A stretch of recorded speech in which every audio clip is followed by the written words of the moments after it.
Sobat Kata Cerita. Like, comment, subscribe. Bab 85. Terhalang restu. Aku tidak meminta apapun di dunia ini. Aku tidak pernah menuntut apapun. Tapi aku hanya minta satu permintaan. Berikan aku kebahagiaan dengan dipermudahkannya urusanku dalam menghalalkannya. Teruntuk wanita yang aku cintai. Jawablah iya, maka aku akan memperjuangkanmu. Alvin Revalino.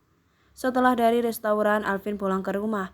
Dia melihat mobil papanya terparkir di halaman rumah, itu berarti papanya sudah pulang. Alvin dengan jengahnya masuk ke dalam rumah dan saat pintu terbuka, memperlihatkan papanya yang sedang duduk di sofa dengan laptop yang berada di pangkuannya. Alvin pun langsung nyelonong masuk tanpa menyapanya. Dia benar-benar muak karena papanya selalu sibuk bekerja. Alvin? Panggil Pak Aditya Revalino. Apa?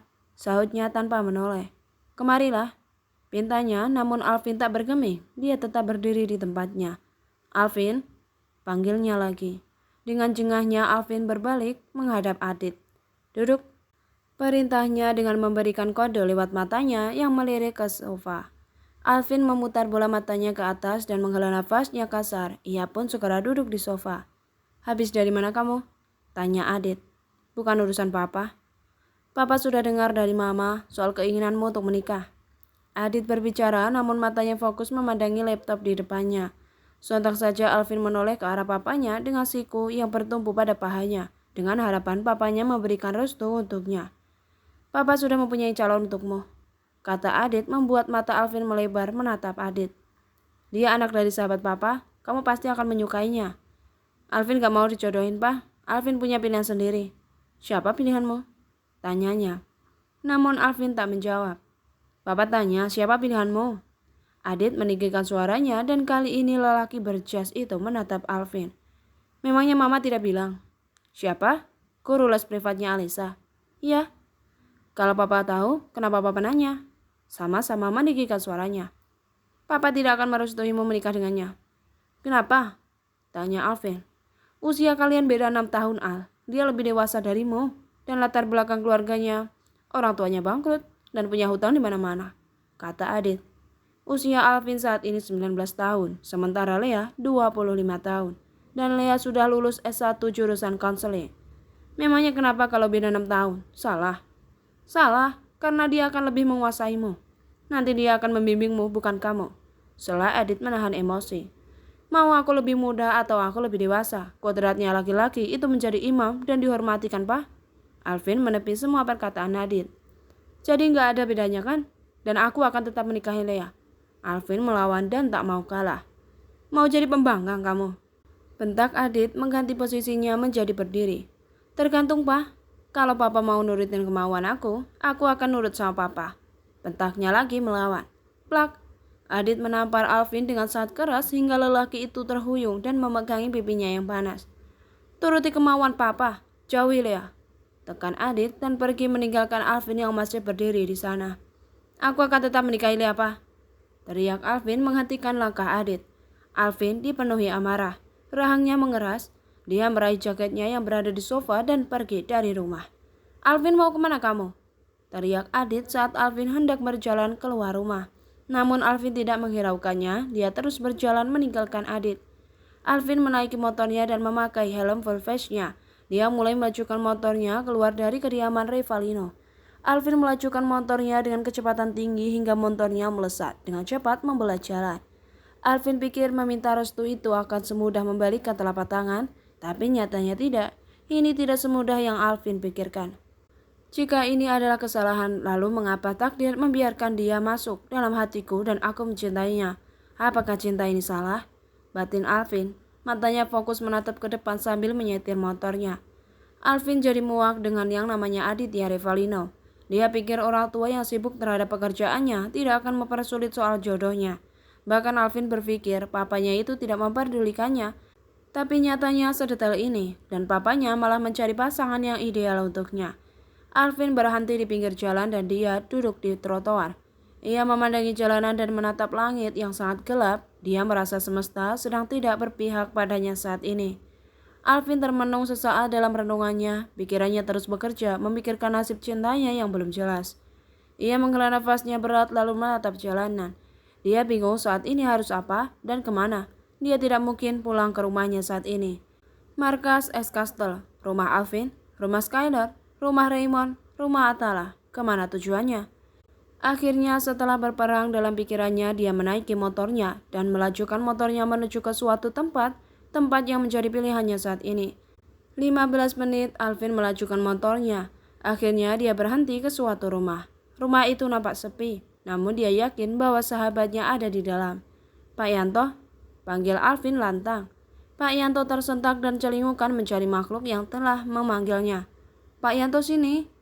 Panggilnya lagi membuat Yanto tahu bahwa itu manusia, bukan hantu. Den Alvin, udah lama kagak kesini." "Iya pak, Dionnya ada." "Ada Den, masuk aja." Ternyata Alvin datang ke rumah Dion dan Pak Yanto adalah satpam rumah Dion. Dion hanya tinggal sendiri di rumahnya karena orang tuanya berada di luar negeri, membangun bisnis di sana, dan Dion memilih untuk tinggal di Indonesia. Itu yang membuat Pak Yanto mempersilahkan Alvin masuk tanpa seizin Dion.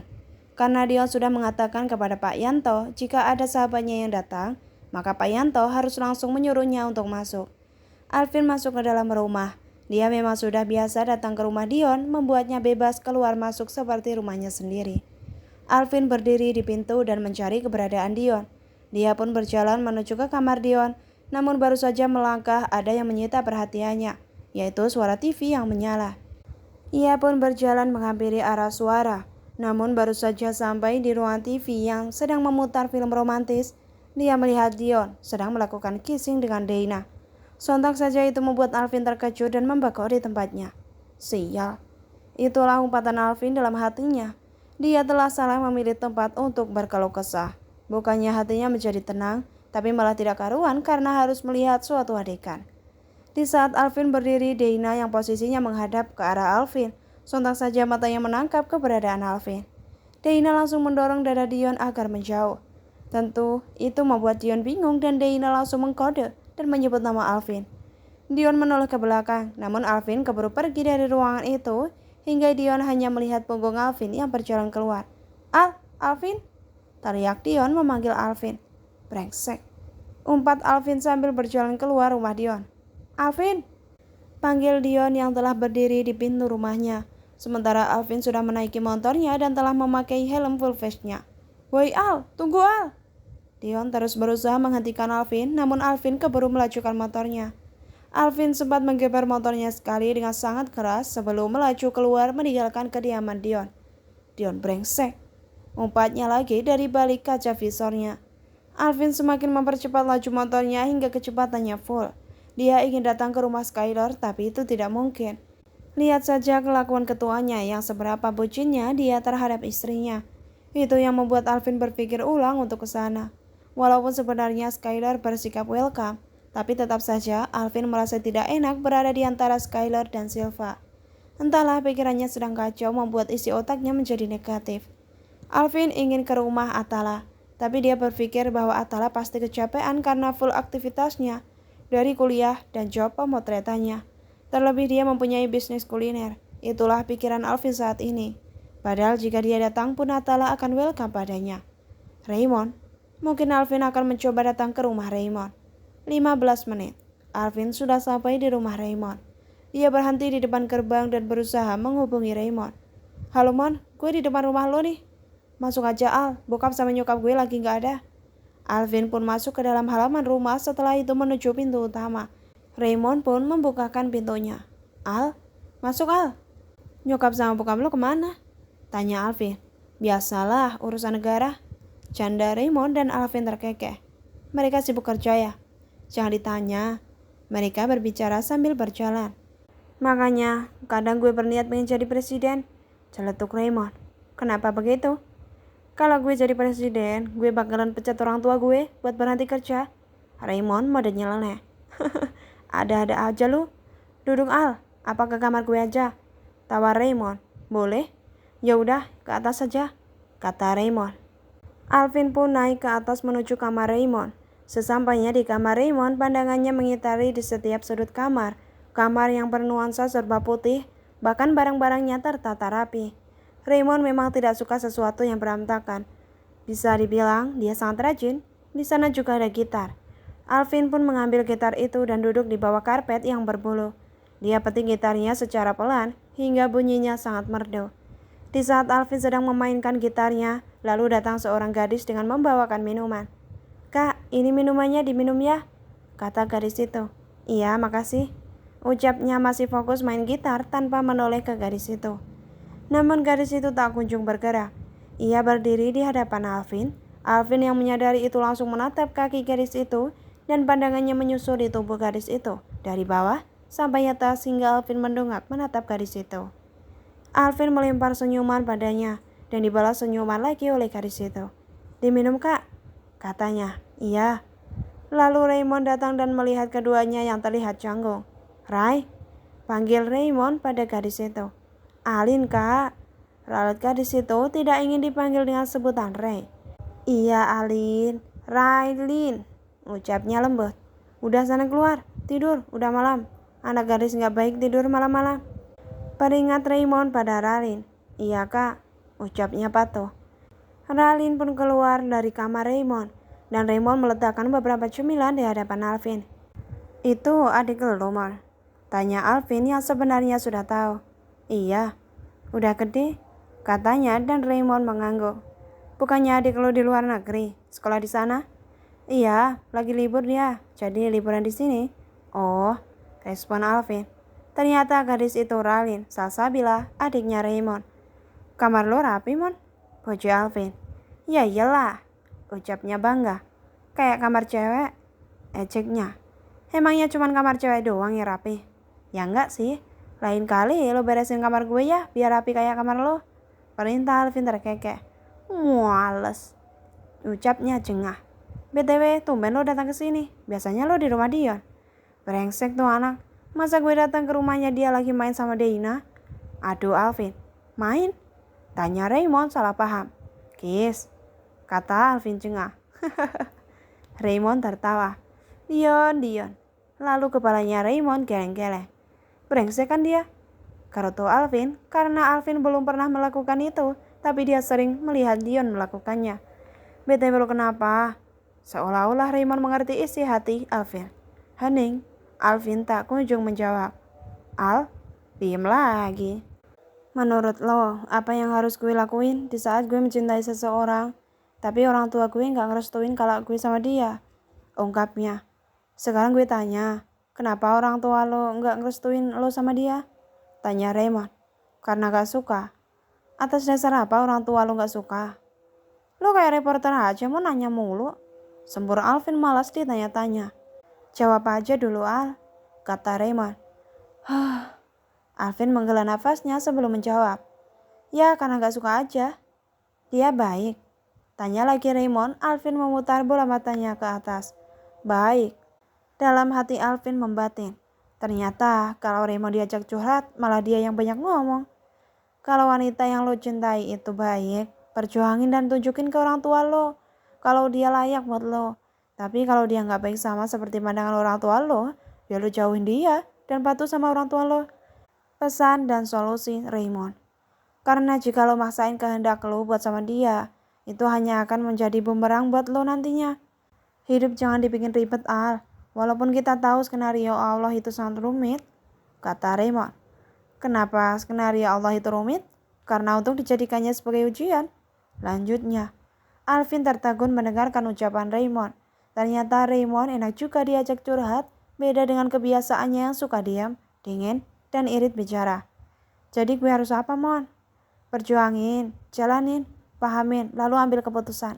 Sama seperti status lo itu, berusaha berjuang." Raymond terkekeh diikuti oleh Alvin. Alvin terdiam. Memang benar yang dikatakan Raymond, bahwa dia hanya perlu berjalan semestinya dan lakukan apa yang dia inginkan. Jika jalan yang kita tempuh itu berdampak negatif atau positif nantinya, kita harus secepatnya mengambil keputusan dan jangan cuma menuruti satu pihak, yaitu keinginan orang tuanya. Tidak salah jika orang tua mempunyai pendapat sendiri, tapi keinginan kita juga tidak salah. Kita hanya perlu berdamai dengan mereka secara pelan-pelan, kata Raymond. "Kamu yakinin orang tua lo kalau dia layak?" Raymond menepuk bahu Alvin lalu berlalu mendekat ke arah TV dan menyetel film di sana. Alvin termenung memikirkan ucapan Raymond. Sudah menjelang waktu pagi. Alvin masih bergelut dengan selimut. Dia memang kebo. Susah bangun. Terkadang di rumahnya pun Alisa yang membangunkannya dengan teriakan yang menggelegar baru Alvin bangun. "Woi Al, lo kuliah nggak?" tanya Raymond. Tak ada jawaban. "Dasar kebo." "Al, bangun woi." Raymond menggoyangkan badan Alvin. "Kuliah nggak lo?" "Oh," lenggunya tanpa menjawab. "Bisa telat gue." "Woi Al, gue tinggal ya." Tak ada respon. Raymond keluar kamar dan mendapati adiknya yang sedang mengoles roti dengan selai coklat. "Kakak nggak sarapan dulu?" tanya Raylin. "Enggak, kakak udah telat." Raymond terus berjalan lalu berbalik lagi menghadap Raylin. "Alin, nanti kalau teman kakak, Kak Alvin bangun, bilangin kakak udah berangkat ke kampus. Terus satu lagi, kalau dia mau ganti baju, pakai aja baju kakak," pesan Raymond kepada Raylin. "Iya kak." "Kak," panggil Raylin berjalan mendekati Raymond. "Ada apa?" "Nanti jangan lupa anterin Raylin muter-muter kota Jakarta ya," pinta Alin. "Iya Alin, nanti kakak ajak kamu jalan-jalan. Sekarang kakak ngapus dulu ya." "Iya kak, kakak hati-hati ya." "Iya, assalamualaikum." "Waalaikumsalam." Raylin melanjutkan lagi sarapannya. Ia sempat menatap ke atas kamar Raymond. Waktu menunjukkan pukul 10 siang, Alvin belum juga bangun.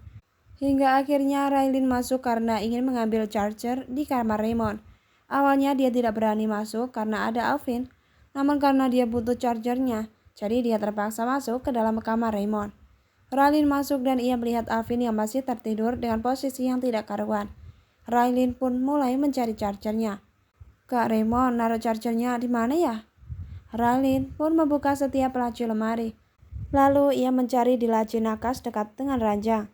Namun ia tetap tak menemukannya hingga dia duduk di pinggir ranjang karena capek mencari chargernya. Tiba-tiba Alvin mengigau. Lelaki itu mengubah posisi tidurnya menjadi duduk dan setengah berdiri sambil menggaruk kepalanya. Sontak saja Raylin terkejut dan refleks menoleh ke belakang. "Mon," ucap Alvin dan terhuyung ke arah Raylin. Hingga Alvin memeluk Raylin membuat Raylin terkejut sampai akhirnya Raylin terjatuh di atas kasur dengan posisi Alvin di atasnya. Sontak saja Raylin hampir terjatuh karena posisi tidurnya di pinggir ranjang. Namun Alvin semakin mengeratkan pelukannya. Dak. Jantung Raylin berdegup kencang. Tubuhnya bergetar pasalnya dia tidak pernah disentuh oleh lelaki. Raylin mengatur nafasnya yang tersengal karena syok. "Kak, bangun." Rilih Raylin takut-takut. Raylin semakin mengeratkan cekalannya pada lengan Alvin karena dia hampir terjatuh. "Kak Alvin, bangun kak." Samar-samar Alvin mendengar suara Raylin hingga lelaki itu membuka matanya dan mendapati wajah Raylin di hadapannya. Sontak Alvin terkejut dan menjauh. Namun karena Raylin berada di pinggir ranjang, membuat gadis itu terjatuh dan Alvin dengan cepat meraih tubuh Raylin hingga tatapan keduanya bertemu. Dak. Jantung Raylin laki-laki berdetak lebih cepat. "Maaf," ucap Alvin segera membenarkan posisinya, begitupun dengan Raylin. "Maaf ya," ucap Alvin lagi. Raylin tak menjawab, dia malah menunduk takut-takut dan langsung pergi keluar kamar. "Hei tunggu!" teriak Alvin saat Raylin sudah keluar kamar. Raylin berjalan keluar rumah dan duduk di taman yang berada di samping rumah. Ia termenung di saat mengingat momen tadi saat Alvin memeluknya saat tidur. Raylin meremas stresnya. Tubuhnya sangat bergetar, alasannya adalah dia belum pernah berkontak langsung dengan lelaki. Raylin adalah gadis lugu dan pemalu. Itu yang membuatnya enggan bergaul. Kebanyakan temannya saat sekolah di USA itu perempuan. Alvin mencari keberadaan Raylin untuk meminta maaf kepada gadis itu. Saat ia sudah menemukan Raylin, ia segera menghampiri gadis itu. "Soal yang tadi, gue minta maaf.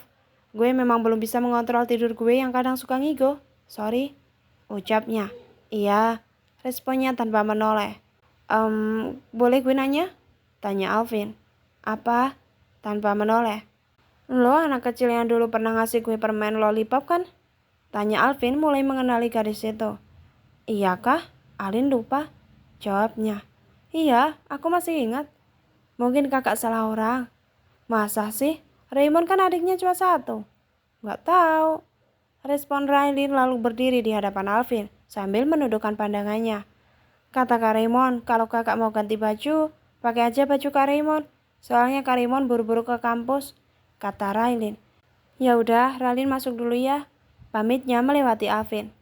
"Peri cantik," panggil Alvin membuat Raylin menghentikan langkahnya. Lalu Alvin berbalik menatap punggung Raylin dan berjalan di hadapan Raylin. Tatapan mereka bertemu dan Alvin melempar senyuman ke Raylin. "Berarti kamu orangnya?" kata Alvin. Setelah itu Alvin berlalu masuk ke dalam rumah dan meninggalkan Raylin. Raylin menatap punggung Alvin yang menjauh. "Alin ingat kok, Kak?" Alin pikir kakak nggak ingat. Gumam Raylin yang sebenarnya dia mengingat siapa Alvin. Dulu Alvin sering bermain di rumah Raymond bersama mama papanya. Hingga dia sering bertemu dengan si kecil Raylin. Sifatnya yang pemalu dari dulu membuatnya selalu takut hingga menangis jika bertemu orang asing. Itu yang membuat Alvin mencoba mendekatinya hanya sekedar menghiburnya. Karena Alvin sering bermain di rumah Raymond, membuat Raylin akrab dengannya. Hingga gadis itu memberikan permen lollipop kepada Alvin. Wajah Raylin yang sangat cantik dan memiliki kulit putih seperti Raymond, membuat Alvin menjulukinya sebagai peri cantik. Terlebih Raylin sering memakai kostum kupu-kupu ala peri saat bermain. Namun keduanya terpisah karena Raylin ikut bersama kakek dan neneknya ke Amerika, hingga Raylin harus pindah sekolah di sana. Hari ini Alvin tidak pergi ke kampus, namun lelaki itu malah datang ke rumah Lea. Entahlah lelaki itu belum menemukan kepastian soal jawaban dari lamaran membuatnya menjadi tidak tenang. Terlebih niatnya terhalang restu orang tua. "Alvin?" panggil Lea saat membuka pintu rumahnya dan mendapati Alvin sedang berdiri membelakangi pintu. "Boleh ya?" "Masuk, Al." Pintunya. Alvin pun masuk dan duduk di sofa sementara Lea mengambilkan minuman untuk Alvin. Setelah beberapa saat, Lea kembali dengan membawa minuman. "Al?" "Lea?" Salah Alvin. "To the point saja. Jadi gimana jawaban kamu?" Tanyanya tanpa basa-basi karena hatinya tidak tenang saat ini. "Soal lamaran kamu. Apa kamu mau memberikan aku kesempatan?" Tanyanya pelan. "Kesempatan apa?" Alvin berbalik tanya. "Untuk lebih mengenalmu dan lebih dekat denganmu." "Maksud kamu pacaran?" tanya Alvin. "Bisa dibilang seperti itu. Ya kita jalani saja seperti ini. Namun kita lebih dekat," kata Alvin. "Tujuannya?" tanya Alvin. "Agar aku tahu perasaan aku, dan perasaan aku itu tulus, bukan karena yang lain," kata Lea. "Baiklah, aku mengerti." Alvin pun setuju, walaupun sebenarnya Alvin tidak membutuhkan itu. Lea tersenyum, dia tidak ingin gegabah mengambil keputusan, walau dia tahu dia sudah merasa nyaman dengan Alvin. Namun dia tidak bisa mengartikan itu adalah rasa cinta. Siang ini awal kedekatan Lea dan Alvin mulai dengan mengajak Lea jalan-jalan ke pantai. Lea memakai kaos berwarna putih dan celana jeans, dia terlihat sangat cantik. Alvin melongo melihat penampilan Lea yang bak ABG beda dengan penampilannya jika berada di sekolah. "Hei Al, kok bengong?" "Ah, enggak. Apa nggak sebaiknya kita pakai masker aja?" usul Lea. "Kenapa ibu? Kamu malu jalan sama aku?" kata Alvin. "Bukan Al. Kalau sampai kamu bertemu dengan sahabatmu, apa itu tidak menjadi bumerang untukmu? Kamu pasti akan sulit menjelaskannya," kata Lea. "Baiklah." Alvin memakaikan masker dan juga topi berwarna hitam di kepala Lea. Rambutnya yang panjang sepinggang dikerai hingga membuat guru BK itu bukan hanya terlihat cantik, tapi juga keren, bahkan anak muda seusia Alvin pun kalah olehnya. Cewek cantik, kalau mau diapain juga tetap cantik. Baju Alvin membuat Lea tersenyum malu. "Ya udah yuk," ajak Lea. Alvin dan Lea pun berpamitan dengan orang tua Lea. Lalu keduanya menghampiri motor Alvin dan Lea menaiki motor Alvin di jok belakang. "Udah?" kata Alvin. "Udah," jawab Lea. "Ya udah turun," canda Alvin. "Alvin," peringat Lea dengan lembut. Alvin terkekeh dan mulai melajukan motornya. "Jangan ngebut-ngebut," perintah Lea. "Ngebut juga nggak apa-apa. Kan ada aku, kamu bisa pegangan ke aku," goda Alvin. "Alvin," peringat Lea lagi hingga keduanya terkekeh. Baru saja Lea memperingati Alvin agar tidak ngebut-ngebutan di jalan, dia malah mengegas motornya hingga melaju dengan cepat, lalu di depan sana ada polisi tidur. Bukannya Alvin mengerem, tapi dia malah sengaja melewatinya membuat Lea terhuyung ke depan, dan kepalanya membentur punggung Alvin. Lea pun refleks memeluk Alvin. Seringai Alvin di balik kaca visornya. "Ah, dasar si Alvin modus biar dipeluk sama Lea." "Alvin!" Lea memukul pelan pundak Alvin. Alvin terkekeh. 1 jam Alvin melajukan motornya dan kini mereka telah sampai di pantai Ancol. Sesampainya di sana mereka mulai berjalan-jalan di pinggir pantai. Alvin berjalan lebih dulu sementara Lea berdiri memandangi lautan. Angin yang berhembus kencang di pantai membuat rambut Lea berkibar dan terlihat berantakan, namun anehnya Lea tetap terlihat cantik. Alvin terus memandangi Lea betapa ia sangat bersyukur karena telah melihat suatu keindahan di depannya. "Alvin," panggil Lea. "Iya," sahutnya. "Kita ke sana yuk," tunjuknya di jembatan cinta pantai Ancol. "Ayo Al." Lea menarik tangan Alvin. Lea benar-benar melupakan jika usianya beda 6 tahun dengan Alvin. Alvin tersenyum melihat keceriaan Lea saat ini. Sesampainya di jembatan cinta, Lea berdiri di pinggir jembatan sambil memandangi luasnya lautan. Lalu Lea membuka topinya karena memang ia rasa sudah aman. Alvin tersenyum betapa bahagianya dia saat ini. Melihat orang yang ia cintai terlihat sangat bahagia dan itu karenanya. "Lea," panggil Alvin membuat Lea menoleh. Cekrek. Alvin memfoto Lea dan menyimpannya di galeri handphonenya. Ia sempat melihat foto Lea yang terlihat cantik dan natural dengan rambut yang terkena angin. Lalu Alvin menghampiri Lea hingga keduanya berdiri dengan posisi berhadapan. Tatapan keduanya bertemu. Lalu Alvin menggenggam tangan Lea dan ia cium tangan Lea dengan lembut. "Aku janji akan terus membuatmu tersenyum dan aku gak akan membiarkan air matamu terjatuh." Lea tertegun dan matanya berkaca-kaca. "Kok malah nangis?" kata Alvin. "Enggak, aku terharu." Keduanya saling melempar senyuman. "Al," panggilnya. "Ya." "Sepertinya aku..." "Ya." Alvin menunggu ucapan Lea. "Sepertinya aku mencintaimu," ungkapnya membuat Alvin tersenyum bahagia. Terima kasih sudah menonton. Sampai jumpa sobat.